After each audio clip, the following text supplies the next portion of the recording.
উর্বর মাটি, সবুজের রাজ্য, কৃষি সমৃদ্ধির এক উজ্জ্বল নাম ফরিদপুর। পাট ও পেঁয়াজের রাজধানী বলা হয়ে থাকে এ জেলাকে।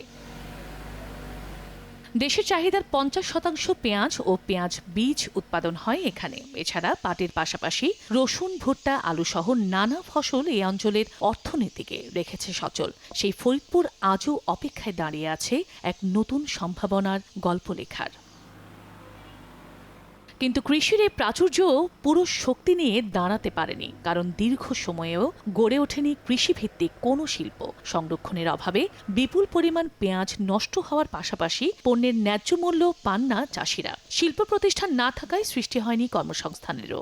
পাট গুদামজাত করার মতো তেমন ব্যবস্থা নাই, আর হলো পেঁয়াজ সংরক্ষণ করার তেমনই নাই। কীটনাশকের সারের যে দাম, সেই হিসেবে আমরা কোনো ফসলের দাম পাইতেছি না। তাহলে ১৬00-১৭00 টাকা দিলে সার ঠিকই বাইর করে দেয় গোডাউনে। বস্তাবতি মনে করো ৮০০-৭০০ টাকা বাড়তি নিতেছে। জেলায় এখনো হয়নি কোনো পাবলিক বিশ্ববিদ্যালয়, মেডিকেল কলেজ, হাসপাতাল থাকলেও নানা সমস্যায় মিলছে না কাঙ্ক্ষিত সেবা। বিভাগ এবং সিটি কর্পোরেশনে রূপান্তরের প্রক্রিয়াও রয়েছে থেমে। বাস্তবায়নের দাবি জেলার বাসিন্দাদের। নদী ভাঙনে প্রতিনিয়ত নিঃস্ব হচ্ছেন স্থানীয়রা। নদী তীরের বাসিন্দাদের দাবি স্থায়ী বাঁধ নির্মাণের। হুমকির মুখে আছে প্রায় ১,৫০০-২,০০০ পরিবার।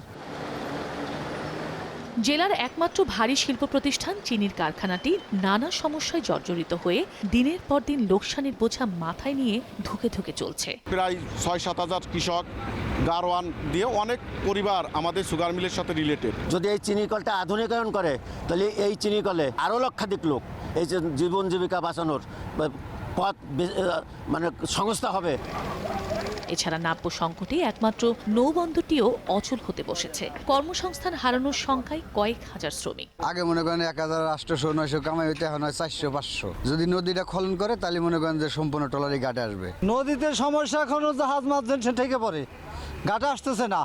তাতে ওই হিসেবে মনে হয় যে বড় একটা বন্দর, নদী না সাফ না করলে জনগণের সমস্যা হয়ে যাবে। পল্লীকবি জসিমউদ্দিন, বীরশ্রেষ্ঠ মুন্সী আব্দুর রউফ সহ গুণী মানুষের জন্ম এ জেলায় হলেও উন্নয়নের ছোঁয়া লাগেনি এখানে।